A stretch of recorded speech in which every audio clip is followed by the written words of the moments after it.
নমস্কার, দেখছেন টিভি9 বাংলা। আপনাদের সঙ্গে রয়েছি আমি শুভজিৎ মিত্র। শুরু করছি প্রেস কর্নার।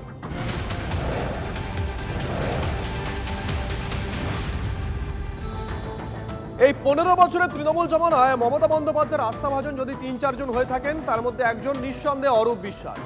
এবার কি মমতাকে চাপে ফেলার চেষ্টা করছেন সেই অরূপ বিশ্বাসই? তৃণমূলের ব্যাংক অ্যাকাউন্ট ফ্রিজ করতে চেয়ে ব্যাংক ম্যানেজারকে চিঠি অরূপের। 12 জুন ব্যাংকে পাঠানো চিঠিতে নিজেকে তৃণমূলের কোষাধ্যক্ষ হিসেবে দাবি করেছেন অরূপ। সংসদীয় আর পরিষদীয় দলে ভাঙনের কথা উল্লেখ করা হয়েছে ওই চিঠিতে। দলের তহবিল কার হাতে থাকবে তা নিয়েও জটিলতা, এমনটাই দাবি করা হয়েছে ওই চিঠিতে। এই অবস্থায় দলের অ্যাকাউন্ট সুরক্ষিত রাখতে সব লেনদেন বন্ধের আর্জি, যদিও অরূপের চিঠিতে মান্যতা দিচ্ছে না ব্যাংক কর্তৃপক্ষ, এমনটাই সূত্রের খবর। কারণ 5ই জুন তৃণমূলের কোষাধ্যক্ষ দায়িত্ব দেওয়া হয়েছে সুভাষিস চক্রবর্তীকে। তন্ময় প্রামাণিক আমাদের সঙ্গে রয়েছেন, আমাদের সহকর্মী। তন্ময়, অনেকগুলো প্রশ্ন। 5 তারিখে সুভাষিস চক্রবর্তীকে তৃণমূল কংগ্রেস দলের কোষাধ্যক্ষ করেছে, তার মানে আগেই সরিয়ে দেওয়া হয়েছিল অরূপ বিশ্বাসকে। তাহলে অরূপ বিশ্বাস 12 তারিখে চিঠি দিলেন, এখানে তো প্রশ্ন যে অরূপ বিশ্বাস তাহলে কোন টিমের হয়ে খেলছেন? দেখো, এর আগে আমরা তৃণমূল সূত্রে যে খবর পাচ্ছিলাম, অরূপের সঙ্গে তর্কাতর্কির একটা ব্যাপার হয়েছিল মিটিং এর মধ্যে তৃণমূলের অভ্যন্তরে, সেটা প্রকাশ্যে এসেছিল। 1, 2, অরূপকে যখন যখন ডেকে পাঠানো ছিল তিনি কালীঘাটে যাচ্ছিলেন না, এমন অভিযোগ দলের অভ্যন্তরে উঠেছিল। 3 নম্বর হচ্ছে অরূপের বিরুদ্ধে যখন পরপর অভিযোগগুলো দায়ের হতে শুরু করে এবং অরূপের বিরুদ্ধে আর্থিক লেনদেন নানান বিষয়ের অভিযোগ উঠতে শুরু করে, দলের অভ্যন্তরে সেটা নিয়ে আলোচনা হয় তৃণমূলের অভ্যন্তরে। তখন কিন্তু অরূপ তার সঠিক উত্তর তৃণমূলকে দিতে পারেনি এবং এর মধ্যেই তৃণমূলের অভ্যন্তরে অভিযোগ উঠেছিল, যেহেতু কোনো বক্তব্য আসেনি, অরূপের কোনো বক্তব্য ছিল না, ফলে আমরা সে বিষয়গুলো প্রকাশ্য আনতে পারিনি। যে এই অরূপ বিশ্বাস বিদ্রোহী দলের সঙ্গে, অর্থাৎ ঋতব্রত তৃণমূলের সঙ্গে তিনি যোগাযোগ রাখছেন, এমন অভিযোগ দলের অভ্যন্তরে উঠেছিল। তাকে ডেকে তারা জিজ্ঞাসা করেছিলেন, সেখানেও নাকি দলের অভ্যন্তরে উত্তর মেলেনি। তারপরেই কিন্তু দল তার এই বিপুল পরিমাণ টাকার যে তাদের ব্যাংক অ্যাকাউন্ট রয়েছে, যেখানে তৃণমূল কংগ্রেসের নামে, এআইটিসি অল ইন্ডিয়া তৃণমূল কংগ্রেসের নামে বিপুল পরিমাণ টাকা রয়েছে ব্যাংকে, তার কোষাধ্যক্ষ ছিলেন অরূপ বিশ্বাস। অরূপ বিশ্বাস 12ই জুন চিঠি দিয়েছেন ব্যাংক কর্তৃপক্ষকে।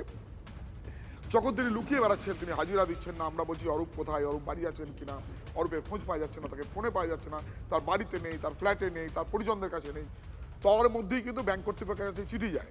কিন্তু মজার বিষয় হচ্ছে, তিনি ব্যাংক কর্তৃপক্ষের চিঠিতে লেখেন দলের ভিতরে বিদ্রোহ রয়েছে, এমপি এমএলএদের একটা অংশ, তুমি দেখো সেই বয়ানটা তুমি যেটা বলছিলে, অর্থাৎ তিনি দলের ভিতরের এই গন্ডগোলটা লিখে দিয়ে চিঠিটা দেন যে ব্যাংক অ্যাকাউন্টটা ফ্রিজ করা হোক। কিন্তু ব্যাংক কর্তৃপক্ষ শোনেননি কেন? না, আমরা যেটা পাচ্ছি সূত্র মারফত, সেটা হচ্ছে ব্যাংক কর্তৃপক্ষ শোনেননি এই কারণে, 5ই জুন অর্থাৎ অরূপ বিশ্বাস নিজেকে কোষাধ্যক্ষ দাবি করে যে চিঠি ব্যাংক কর্তৃপক্ষকে দিয়েছেন, তার আগেই তৃণমূল কংগ্রেসের তরফে, একটি দলের তরফে যা নিয়মকানুন আইন মেনে করতে হয় সেটা দলের অভ্যন্তর থেকে করে সুভাষিস চক্রবর্তীকে কোষাধ্যক্ষ দেখিয়ে চিঠি দিয়ে দেওয়া হয়। অর্থাৎ ব্যাংক কর্তৃপক্ষ আগে চিঠিটাই নেবেন, 12ই জুনে চিঠি নেবেন না, কারণ তাকে দল থেকে রেজুলেশন করে জানানো হয়েছে, মিনিটস করে জানানো হয়েছে যে এখন থেকে কোষাধ্যক্ষ সুভাষিস চক্রবর্তী। ফলে অরূপ চলে গেলেন। কিন্তু প্রশ্ন উঠছে, অরূপ 12ই জুনে চিঠিটা দিতে গেলেন কেন? তাহলে কি এই যে খেলা হবে বলি, এটা অরূপের খেলা? অরূপের খেলা যদি হয়, তৃণমূলের অভ্যন্তর থেকে অভিযোগ উঠছে যে অরূপ কোথাও বিরোধী শিবিরের সঙ্গে যোগাযোগ রেখে তাদের পরামর্শ নিয়ে, যাতে তৃণমূল কংগ্রেস তাদের আইনি লড়াই ভালো, সেখানে আইনজীবী দেওয়া, সেটা কলকাতা হাইকোর্ট হোক বা সুপ্রিম কোর্টে হোক, যে লড়াইগুলোতে যাবে, লোকসভার এই যে 20 জন সাংসদে চলে যাওয়া, এখানে বিরোধী দলনেতা, এই আইনি লড়াই টাকার জায়গাটা যাতে বন্ধ হয়ে যায় তৃণমূলের, সেই চেষ্টাকে অরূপ করেছেন। অরূপের খেলাটা কি এখানে ছিল? অর্থাৎ অরূপের খেলা হিসেবেই এটা কিন্তু তৃণমূল কংগ্রেস এই মুহূর্তে দেখছে। ফলে রাজনৈতিক বিশ্লেষকরা বলছেন, কোথাও অরূপ বিরোধী কোনো, অর্থাৎ মমতা বিরোধী তৃণমূলের কোনো অংশ থেকে পরামর্শ নিয়ে কিংবা অন্য কোনো জায়গার পরামর্শ পেয়েই এই কাজটি করতে চেয়েছিলেন, যে কাজটি 5 তারিখের চিঠির জন্য প্রায় বাতিলের জায়গায় চলে গিয়েছে। অর্থাৎ প্রতিপক্ষরা কি বলছেন গোটা বিষয়টা? দেবজিৎ সরকার, বিজেপির প্রধান মুখপাত্র, এই মুহূর্তে আমাদের সঙ্গে রয়েছেন। দেবজিৎ বাবু, শুভজিৎ রয়েছে, তন্ময় নিউজ রুম থেকে রয়েছে। অরূপ বিশ্বাস ব্যাংকে একটি চিঠি দেয়, সেই চিঠিতে নিজেকে তৃণমূল কংগ্রেসের কোষাধ্যক্ষ দাবি করেন এবং চিঠিতে লেখেন যে দলের মধ্যে এরকম একটা ডামাডোল চলছে, ভাঙন দেখা দিয়েছে, অ্যাকাউন্টটা সুরক্ষিত রাখুন, সব লেনদেন বন্ধ রাখুন। এই চিঠি দেওয়া হয়েছে 12 তারিখ, কিন্তু তার দল মানে তৃণমূল কংগ্রেস 5 তারিখেই তাকে সরিয়ে দিয়েছে, সরিয়ে অন্য একজনকে, সুভাষিস চক্রবর্তীকে কোষাধ্যক্ষ করা হয়েছে। এখানেই প্রশ্ন উঠছে যে অরূপ বিশ্বাস তাহলে কোন দলের হয়ে খেলছেন? মমতার দলের হয়ে নাকি বিক্ষুব্ধ দলের হয়ে? কি মনে হয়, কিভাবে ব্যাখ্যা করবেন? দুর্নীতি যাদের নীতি ছিল, এরকম একটি দলের কারা কোন দিকে খেলছেন, কি খেলছেন, এসব নিয়ে আর পশ্চিমবঙ্গের বাঙালি ভাবছে না, আগ্রহী নয়। এদের কোনো প্রতিষ্ঠা নেই, কোনো কিছু নয়। চুরি করতে করতে নিজেদের দলের বিধায়কদের সই অব্দি এরা চুরি করেছে বলে অভিযোগ। তো সুতরাং এদের কাছ থেকে আর কি আশা করা যেতে পারে? পশ্চিমবঙ্গের বাঙালিকে মাথা উঁচু করে দাঁড়াতে হবে। পশ্চিমবঙ্গকে আবার দেশের প্রথম সারির 3টি রাজ্যের মধ্যে একটিতে পরিণত করার সাধনা করছে এখন বাঙালি। যোগ্য সঙ্গত করছে ভারতীয় জনতা পার্টি, রাজ্য সরকার এবং কেন্দ্রীয় সরকার। কি এলো গেল? চোরেদের আবার ভোট সভা, সেখানে আবার তাদের রাজসভা, তাদের চিঠি, তাদের ব্যাংক অ্যাকাউন্ট সবকিছুই যদি ফ্রিজ করে দেওয়া হয়, তাহলে পশ্চিমবঙ্গের যত ঋণ আছে অনাদায়ী বকেয়া, পশ্চিমবঙ্গ তো মেলা খেলা ঠেলায় গত তৃণমূল সরকার তো শুধু লোন নিতেন, সব শোধ হয়ে যাবে।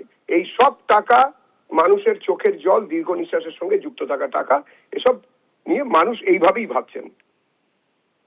ধন্যবাদ। সন্দীপন সাহা তিনি এ বিষয়ে কি বলেছেন শোনাই। অরূপ বিশ্বাস চিঠি দিয়েছেন, তিনি ট্রেজারার ছিলেন। তিনি মনে করেছেন যে এই চিঠিটা না দিলে হয়তো যেই অ্যাকাউন্টটি তৃণমূল কংগ্রেসের রয়েছে সেটাতেও কিছু অনিয়ম হতে পারে, সেটাকে ভেবেই হয়তো তিনি চিঠি দিয়েছেন।